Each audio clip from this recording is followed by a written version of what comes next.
I am Mark Laporta with Epoch Xperience, and I am joined here today with Alex from Two Scoop Games and Jenni. Did you want me to say your last name? It's there. Sure. Jenni Page-White from Actors Theater of Louisville. They are here to talk with me about Plague Doctor: Contagion, a historical video game on Steam now for like $2.99. Game covers 4 different eras of epidemics, covering Spanish flu, the Black Plague, and COVID, of course. And at Epic, we like to cover history, so this was kind of perfect. And the collaboration between you guys it's interesting, because this is the first time I've ever heard of a theater and a video game developer getting together. And I have to know, you guys are both in Louisville, but how did that kind of start? I mean, Alex was actually involved before I was, so I think maybe Alex. I am friends with the lighting director at Actors Theater, and I think that he suggested the idea to somebody at Actors Theater, and then they reached out to me just over a year ago. And is this your first game developed, Alex, or is this kind of coming off of things that you've done before? No, it's I haven't done too many 3D games, but I've done like 4 released games and maybe like 20 or so, 21, something like that, like prototypes and game jam games. Okay. And so, Jenni, you weren't there from the start, but when did you kind of join in down the road? Well, some of the conceptual meetings had already happened. Sort of, I guess the long view on it, I'll say Actors Theater of Louisville, obviously we're a theater company. We have a long history of developing new work, and most of that has been in person, theatrical plays. Robert Barry Fleming, who is our executive artistic director, who joined us in 2019, he joined with an interest in transmedia storytelling across different platforms. And for a variety of reasons, there can be all sorts of barriers once you start talking about physical location being like the primary place where you meet. So those were kind of long-term ideas, but then when the pandemic hit, obviously gathering in person was a big no-no. So all of those ideas and interests just got put into hyperdrive. So in March of 2020, it was like, what can we do that still allows us to create art even while we can't gather in person? And it was just a really fertile period of exploration, doing things that we haven't done before. And I believe that's when we reached out to Alex. The local connection was really important to us because we knew that the COVID section was going to take place in Louisville. Our city was part of the historic protest against racial injustice. Breonna Taylor was a first responder. So that section is really looking at the confluence of 2 public health crises, both COVID and systemic racism. So beyond just wanting to build relationships with other folks in town who are doing cool things that we want to get to know, Alex is here and is part of those conversations. And having someone else who lives in Louisville is going to really inform the storytelling of that section. Of course. So that I think was a really good reason to be looking in Louisville for game developers. Okay. And when you guys decided, okay, we're in the middle of a pandemic, it's I don't want to say it's a good idea for a video game, but it kind of is when you come up with an idea like this. What was the brainstorming process to also realize, hey, we should also go back to 400 BC and start talking about kind of parallels in history to what we're going through now? Well, yeah, that's just the thing, right? Looking back into history and looking at these epidemics and pandemics, it helps us process and understand what's happening right now. I think the game, ultimately, it's exploring what pandemics reveal about human behavior. And it's funny, I was just reading the other day about this guy that published a book in 2019 called The Psychology of Pandemics. And of course, 2018 was the 100-year anniversary of That's the right. Spanish flu. So there's all these books that were coming out in 2018 and 2019 about like the next pandemic. So it's really sort of weird to be looking at them now through the eyes of we're in it. Anyway, but this guy who published this book in 2019, The Psychology of Pandemics, is his argument is that pandemics are not just a medical phenomenon. They're like primarily a social and psychological phenomenon. And they reveal a lot about who we are as people and how we react in times of crisis. And all the things that we're seeing now, we've seen before. Like it's a laundry list, but there's connections to all of the things in these past epidemics we're still seeing today. Yeah, absolutely. And it is kind of scary how closely related they are in terms of how we're reacting to everything and how people used to react, back in 1918. So you guys, all right, so you had this idea to go back, to the 4 different, or back to the 3 different epidemics.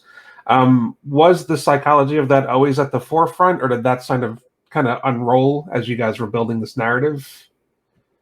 I mean, that's such an interesting question. Like, I think that as we've been developing it, we keep asking those questions as we're creating the story and as we're seeing it come to life through Robert and I are creating the story kind of in a little bit in a bubble. And then when we see what Alex is doing whenever he brings it to life visually, I think we're learning about it then too. And also learning what we want to highlight. So I would say that it's been an iterative process.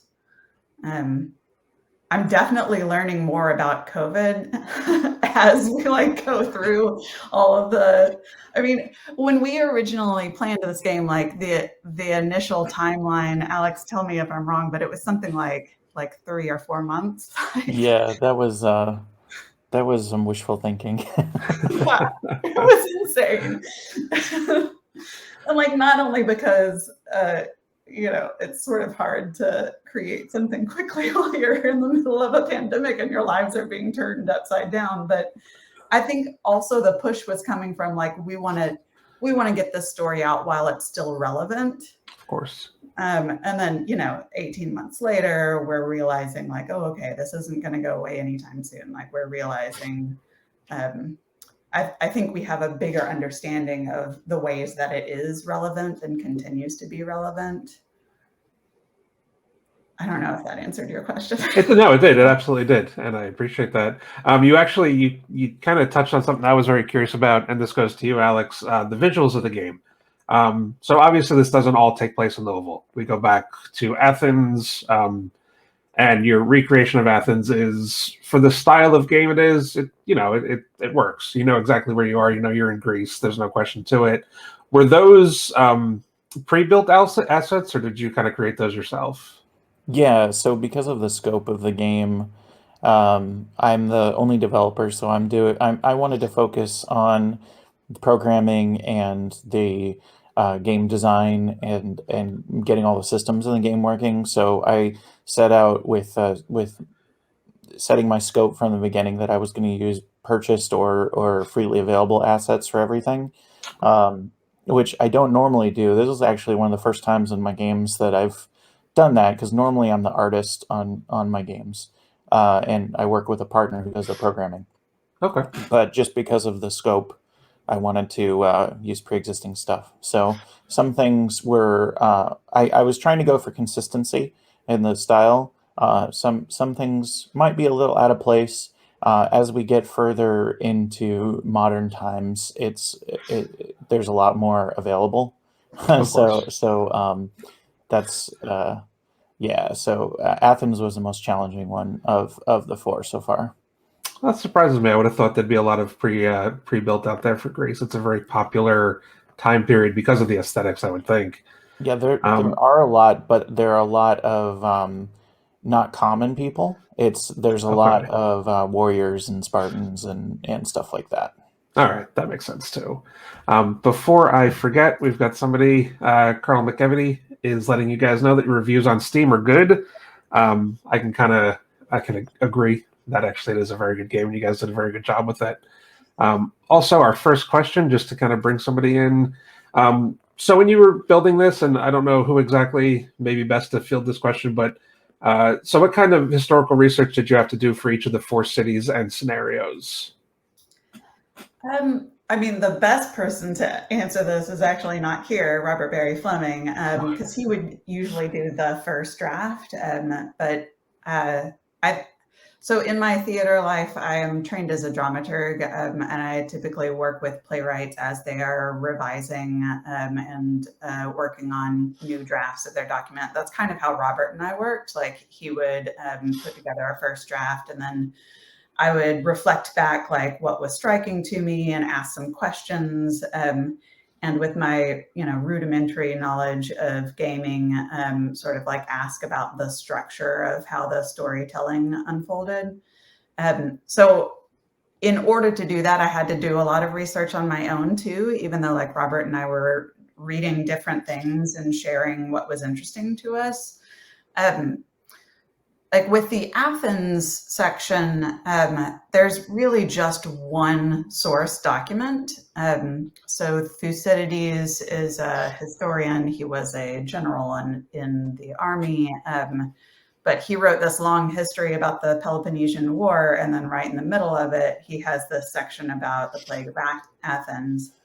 And it's a fascinating document because he's writing about like what the disease actually looked like, and it's very like clinical, which apparently was unusual for writing at the time. Like other writers would have talked about intervention from the gods, and he's just like, I'm just going to tell you what it looked like and what it felt like, and that way like people in the future can figure out if this disease is reemerging.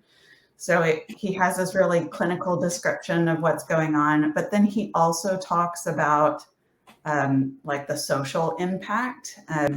He talks about how some people just gave up on being good because they saw that being good didn't make a difference whether you lived or died, so why bother? It's awful. He also talks about like the physicians were the first ones to die often because they were trying to treat the disease. He talks about people who aspired to goodness would go to their neighbors and try to assist them, and then they caught the disease and died. So it's this really interesting mix of both like the medical description of what's going on and also what's going on socially. But that's just like one document that we have. The interesting thing about like this idea coming to us in some ways because of COVID is there's a lot of current writing about the connections between other historical epidemics. So not only are we finding like some actual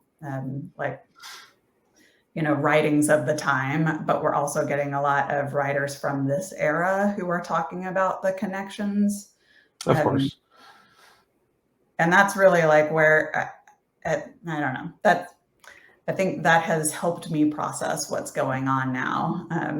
Reading about the connections.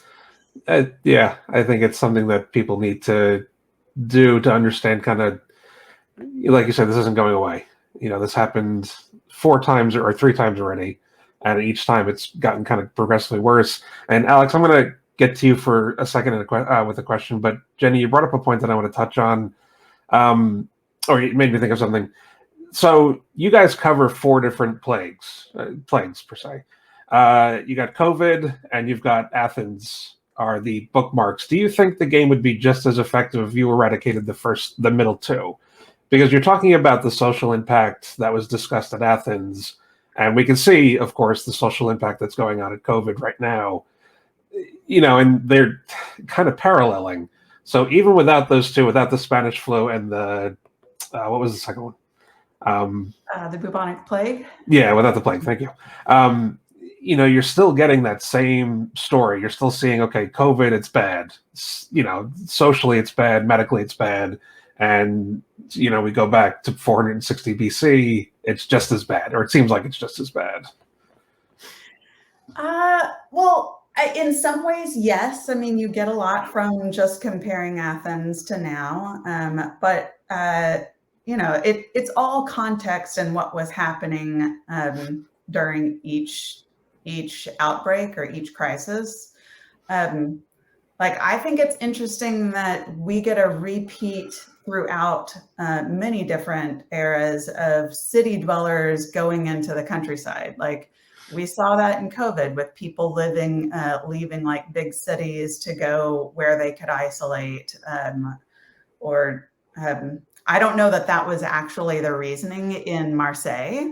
But people who had the means left the city and went into the country. And that's actually one of the reasons why it wasn't just like contained to Marseille. Like the whole of Provence was just decimated by the plague.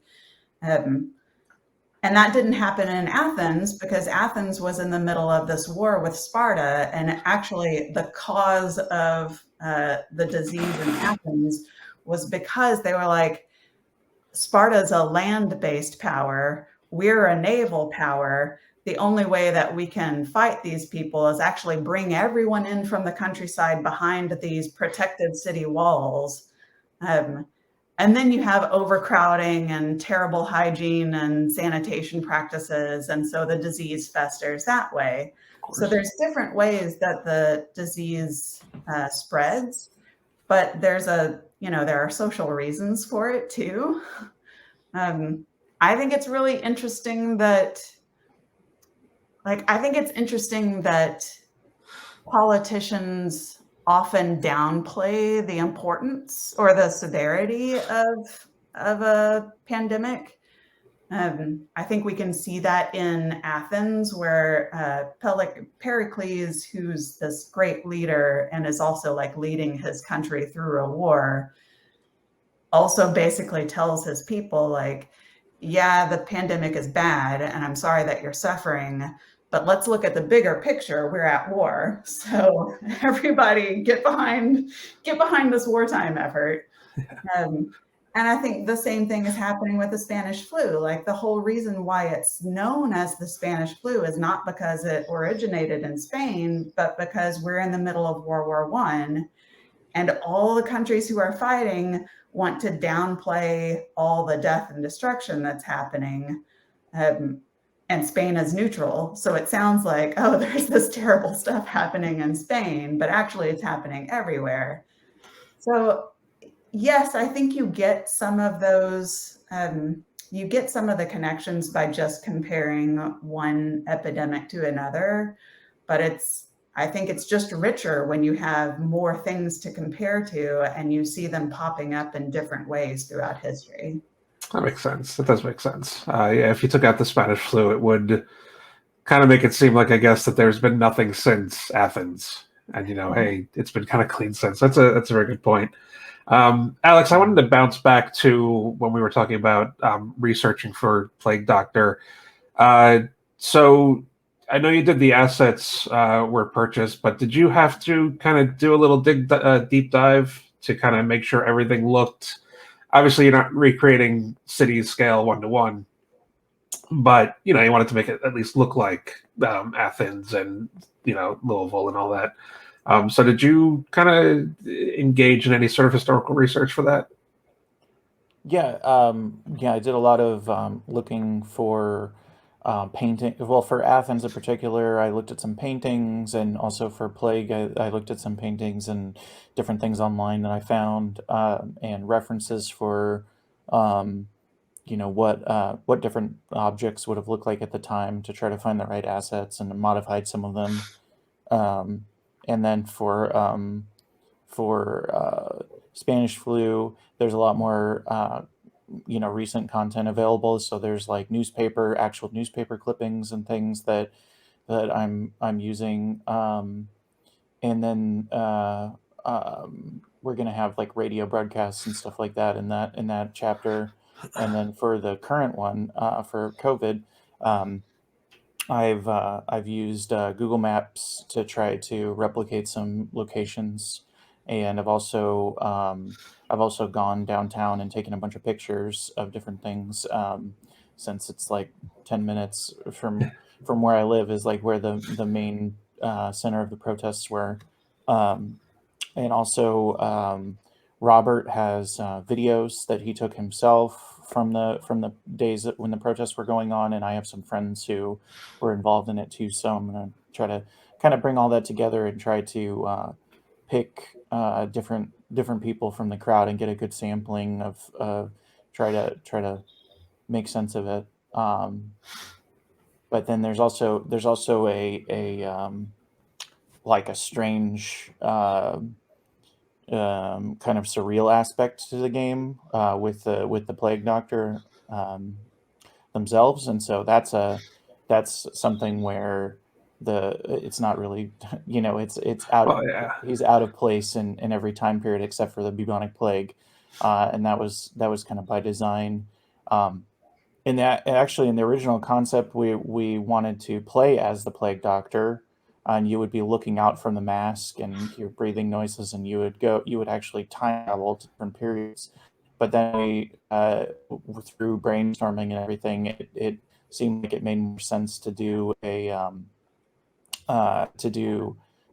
playing as common people during each time. It felt more.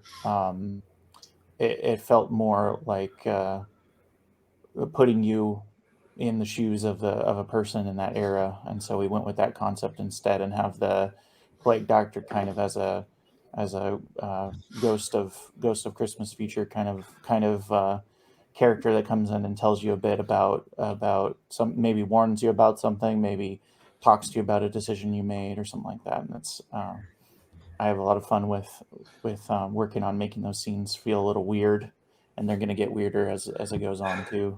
I would think so. I mean, the Plague Doctor, I have to think, has some sort of symbolism related to death. They use him in haunted houses. He just that kind of grotesque imagery, that face mask. It's really weird. So I think you made the right choice by not putting the player in that role. I think you would kind of kill the mysticism of the Plague Doctor, which at this point, it's a real historical figure that's been around, but it also has this connotation that everywhere it goes, it's there's death following him almost. So that is I think it's a good idea. Yeah, it is. It actually is one of the cooler costumes, and I feel bad a little bit that it's a Halloween costume now because it's got so much bad history attached to it. So when you're developing the COVID side of it, and Jenni, I think you could weigh in on this as well. Are you guys kind of weary of backlash that you may get from it? Because there's, Athens, Spanish flu, the Black Plague, they're not relevant to people today. And I think general public, they care about it in so much as it's interesting history. But COVID is happening now. It's very political.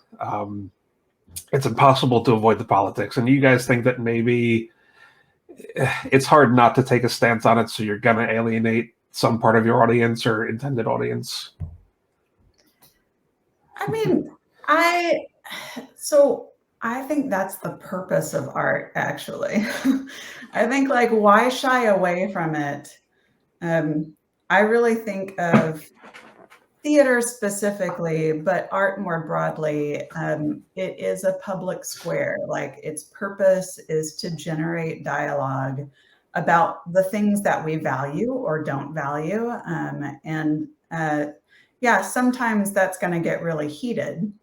But I think that that's all for the better if people start talking about what they actually care about. I don't think that Actors Theater ever feels like our position is to shy away from things that are controversial. We're also, we're a nonprofit company. Like, there are rules about taking a political stance. And to some degree, like when you're talking about a pandemic, like it's hard to say anything about it that isn't political because it has become so politicized. But I think, I don't know, I think storytelling, it's part of human nature. And part of that is because like, it's the way through which we understand ourselves. It's not just for the people that agree with us. It's for everybody. And it's for the people that agree with us and don't to talk to each other about what they disagree about. So yeah, like I'm all for it. Yeah, same. When I was first brainstorming about this project, I've always been most excited about the 2020 chapter. I mean, it just like what Jenni was saying with art. I've kind of come to realize over making art for many years now that I used to think like, oh, my art doesn't have, like I see other people's art and it's so it's like a piece of them is put into the art and mine art isn't like that. I used to feel that way. And now I feel like it's impossible to make art without imparting something of yourself into it. And True. so it's going to happen. Like 2020 is going to have, the people on the team, there's going to be a piece of us in there and how we felt. But also we're trying to make, have, one of the things that makes it a little easier is that 2020 was, for a lot of people, was being bombarded with opinions from everywhere.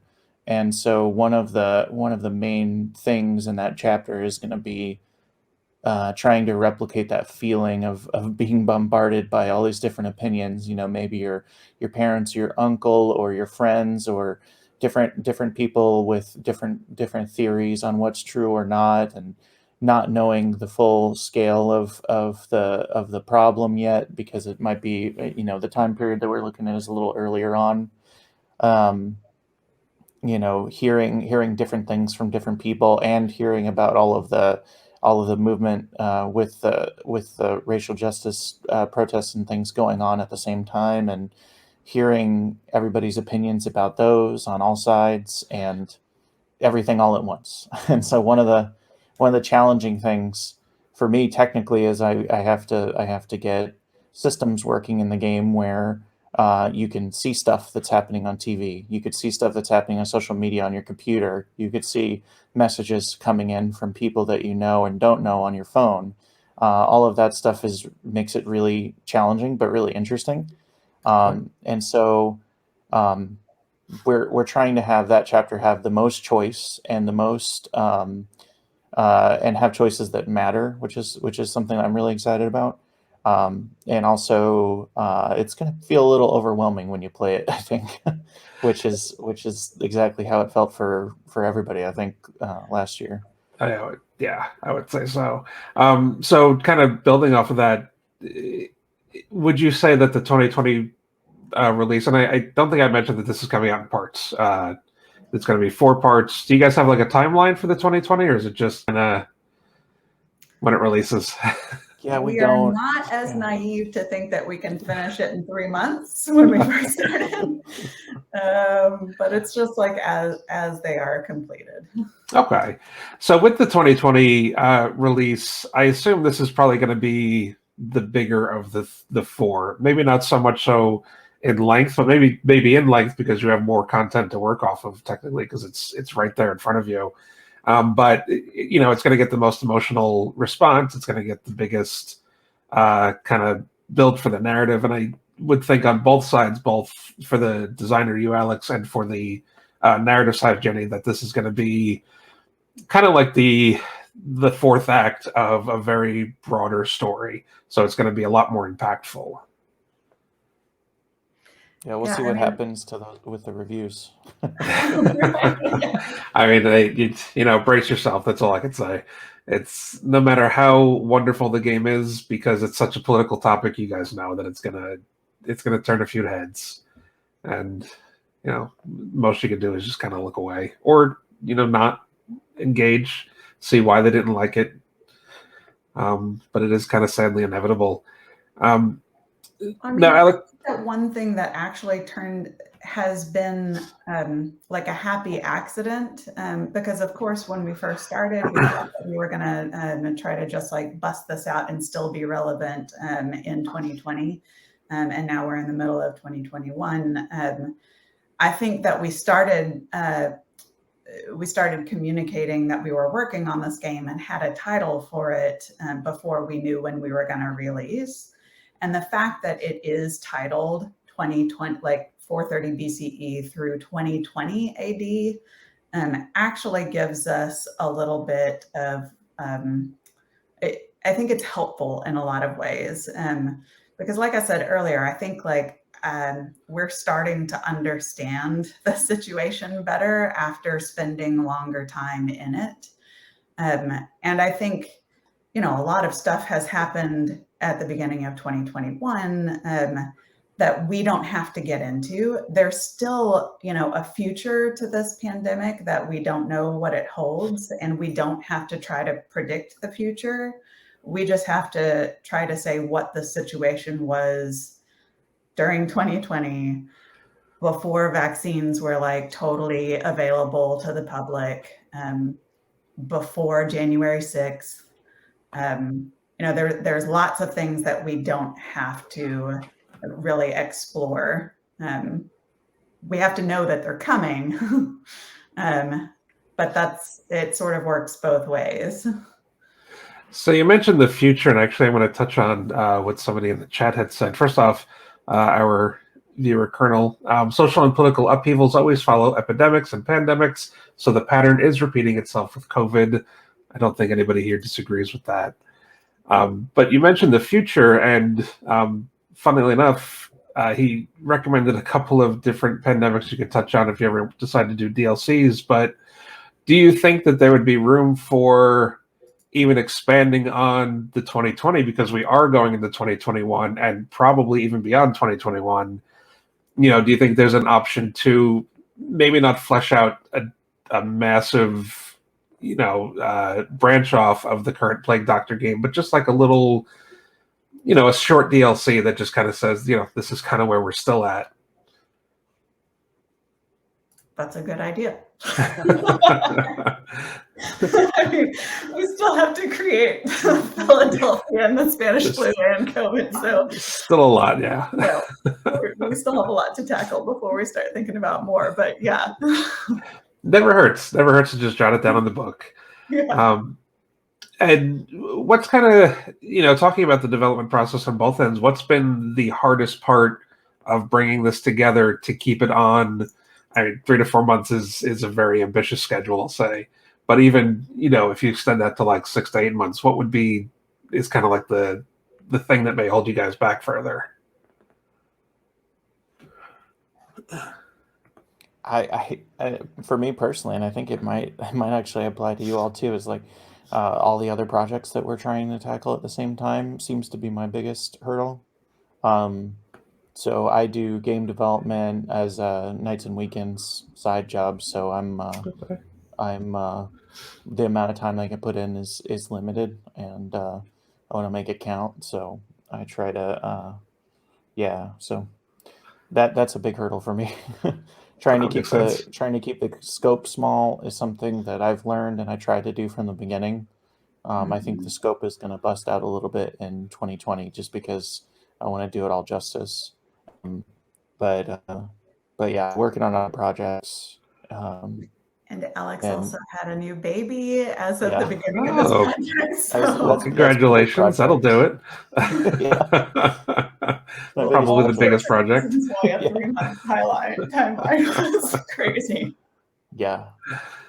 I mean, I would say that there are times when like the scope, having these conversations about scope and what's absolutely essential has also actually, I think it's actually made the storytelling more authentic in some places. Like, for example, in the Marseille section, and this is also because like we're splitting up the brains who are tackling like creating the narrative and then bringing it to life. Like there's lots of things that Robert and I don't know about how it actually works to put it into a game design. But one of the first drafts of the Marseille section, you're on the ship, and the ship captain is like, hey, everything is like fine and hunky-dory here, like go see for yourself. And then the idea was like you go around the ship and inspect, and for everything that you find that might be suspicious, the captain is there right by your side, and he has an explanation for it, like a ridiculous explanation, but he has an explanation. So Alex let us know, like, hey, I can do that, but it's going to take like a lot more time and a lot more, like, it's just harder if we have non-playing characters moving around with you. And so we were like, okay, well, how can we get around that? Well, why don't we put other ship members, next to these people, and they're the ones that are giving the explanations. And that actually makes more sense because it's not just the captain who is influenced by the economic situation. Everyone who was working aboard that ship had a good reason to try to fake that they weren't infected with the plague. There's money at stake. They all have a stake in the outcome. So there's like little things like that that are actually, okay, here's a game design issue, but it makes the storytelling more realistic. It's very interesting. I mean, it's always nice when things work out like that. You know, you get something more realistic and authentic. And authenticity is always the toughest part you have to touch on when you're dealing with a historical title. And I have to ask, when you guys started talking about Plague Doctor, was the intent to be as authentic as possible, or did you guys just want to get a story out there that touched on these scenarios, and it just kind of, the authenticity just kind of came along when you started working on it? Yeah, I think we didn't know what we were creating. I guess we just started like throwing spaghetti at the wall. I'll speak for myself and not Robert, because I don't know what's in his head, but like I am fascinated with the history in so much as it tells me about myself, as it reveals sort of these like fundamental human inclinations. So as we are researching the actual history of it, the things that are leaping out to me that interest me are like, oh, okay, we see the rise of xenophobia. I can see that happening today. Or there's a proliferation of conspiracy theories. That when I see that in a historical account of what happened, that's what leaps off the page to me. And that's what I want to put into the game. Okay. So while I think I personally am less interested in like, is this person dressed like someone did in Athens, which, I don't know. Or is there a historical account of the behavior that feels like it teaches me something about today? Okay. And I guess, Alex, that the whole look and feel of everything would fall on you. So you'd be the one that would have to say, does this person look right for Athens, or are they in a suit and tie in the middle of, the Colosseum? So when you were piecing this world together, were you afraid that you were going to stray a little bit from authenticity, or was it a little easier because you were able to find assets that kind of fit within the design? Yeah, it's tricky, and like I said, the further back I went, it was trickier with Athens.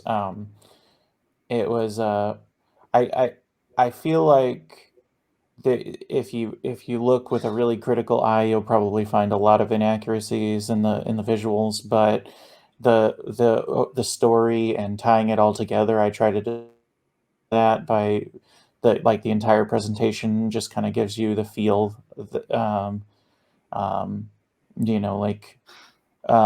for instance, all of the characters in Marseille are they're like extras from a pack of pirate assets, and so it's like they're on a ship, and some of them have, a couple of them have eye patches and stuff. But if you kind of take it as a whole, it doesn't feel like you're in a pirate narrative. It feels like you're in the narrative that we're putting you in. So I just try to.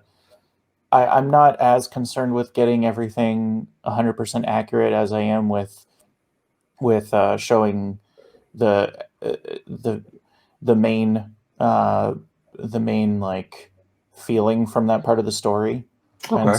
And so I see, like, with which each of the historical periods, I mean, they are pretty history heavy in the dialogue. And so, like, in Athens, like, the writings are basically like all the journal entries are basically what was in his writings, just like modernized a little bit with the wording.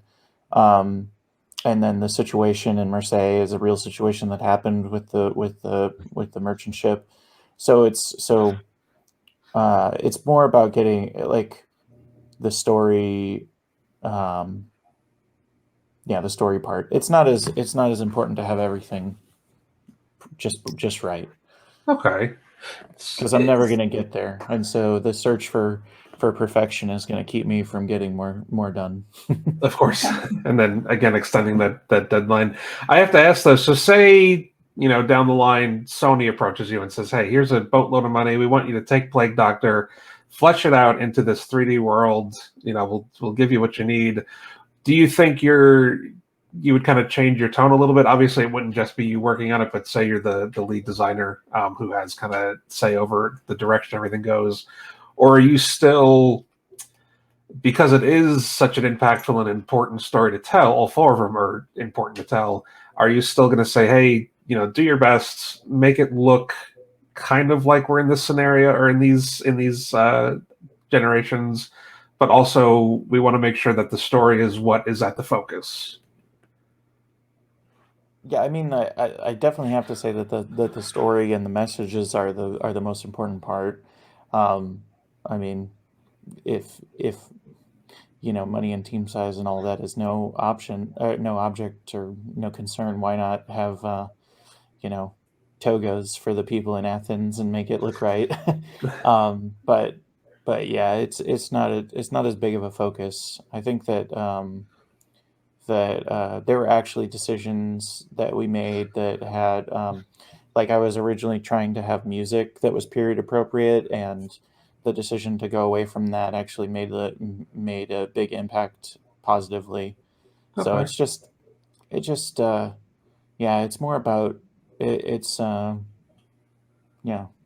it's impossible to really get it right anyway, because especially with Athens, like, we don't even, like, the little bit of research that I've done, we don't even really know.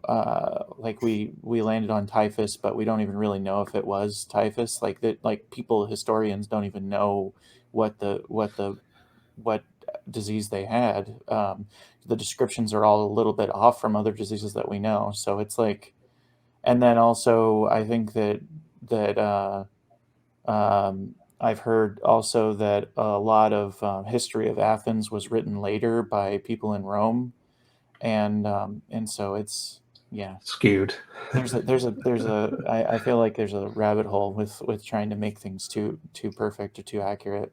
That's it's funny because there's a disconnect between what I think gamers think they want and what developers know is important, and I have to agree.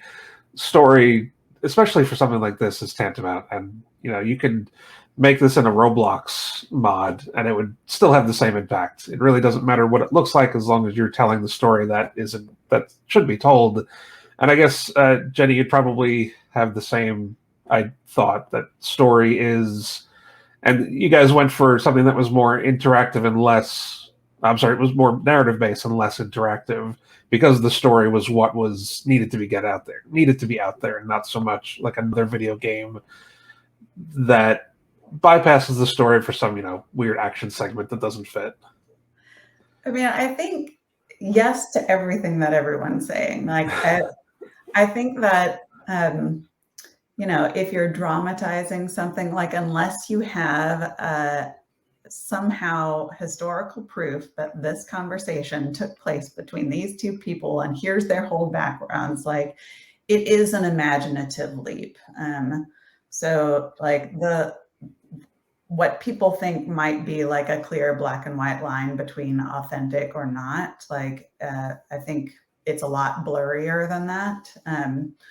We have reports that like this was going on, and then we can put that into the mouths of a character and imagine what it must have been like to be that person.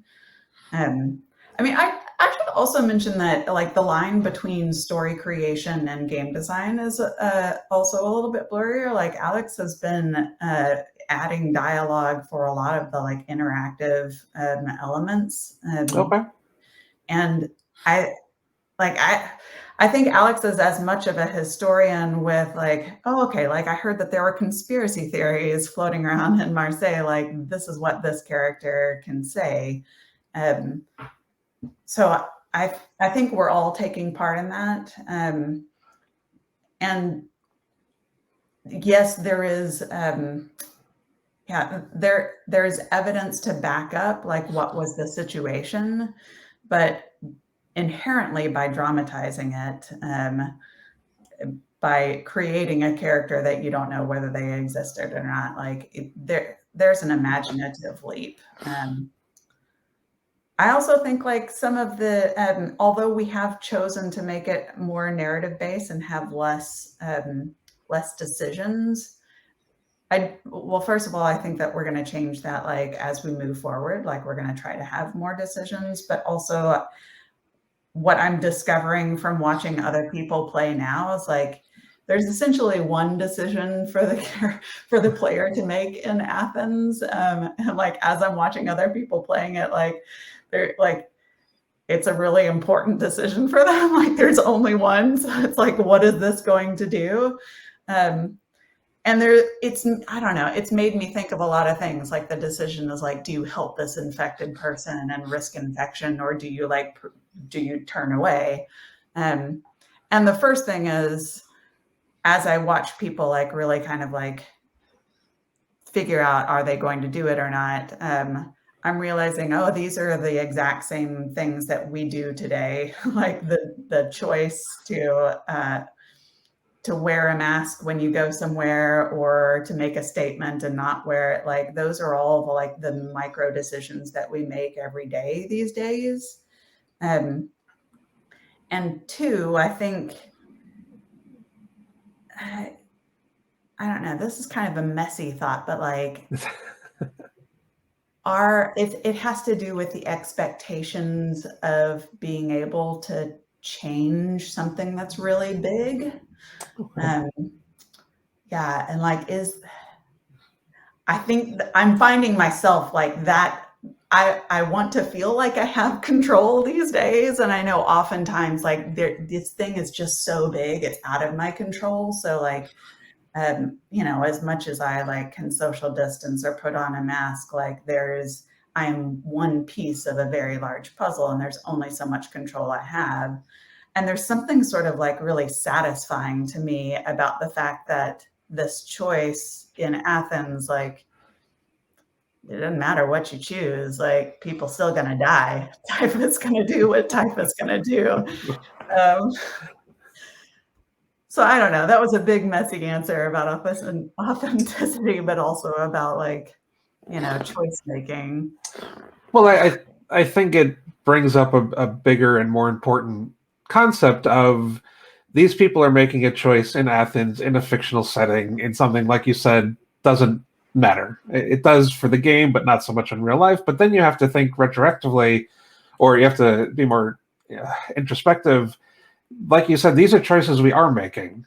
We may not be saying, hey, are we going to save this sick person or just kick them to the curb? But we are, wearing masks, no masks, vaccine, no vaccine. And I think to some degree, people, because you guys have laid this game out where you're connecting, Athens, the plague, Spanish flu to today, they're going to realize, hey, there's actually some sort of connection here. And maybe this decision that I'm making now in this game is something that I will have to think of or something that I should consider in life. And maybe that's, I don't know, maybe that's the dreamer in me thinking that that's a possibility, but you know, we can hope. yeah, you can hope. So I think it's, you know, I don't know if I'd say it was messy. It definitely brought up a good point. And I think it's important that we do think about when we're developing these things and building these things, that something we say or do, as simple as one choice in a game, can impact somebody, especially when that game touches on something very real. And that's, you know, we all deal with history. You guys, you know, we'll probably branch off beyond history, but at Epic, that's our core concept, is that we deal with history. And so everything we think about has to do with history and how it impacts us today. So I think that was a great answer, is my short answer to that. So just talking about how you guys will be moving on from this at some point, umpteen years from now. Alex, do you have any projects planned after you're done with Plague Doctor, or is it just kind of like focused on Plague Doctor and New Baby too, actually? Yeah, so Two Scoop Games is me and one other person, Eric. The two of us have been working on games for about 7 years now, and so Wow. the current project that we're working on is probably about as different from Plague Doctor as you can imagine, but it's a 2-button platformer game, pixel art graphics. It's a much more traditional type of game than Plague Doctor. But that's Kickbot is our main project that we're working on trying to release next year on PC and consoles. Okay. And so that's our first big game that we've made. So I'm excited about that. Very But nice. I'm also going to be working on the next 2 chapters for Plague Doctor for the next few months, and you know, doing the best I can juggle all of the projects. It's a lot, I can guarantee. So do you guys, this is going to be Plague Doctor strictly on PC, right? You're not going to think about launching that on consoles? I can't imagine doing that, and it was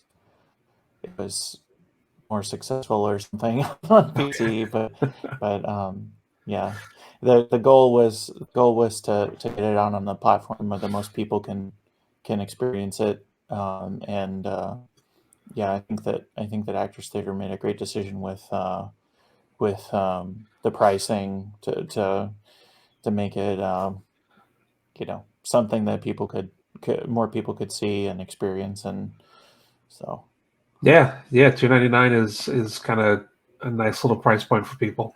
And you know, even if it winds up being a 5-minute thing for them, it's still a nice little snippet of their day that they get to enjoy for a nice cheap small amount. So, and Steam, definitely a good choice. So Jenni, you had mentioned before we started this that Actors Theater is actually working on converting a historical piece into a VR game, and I have to know more, if it's possible. Yes, I will. I'll tell you what I know about it.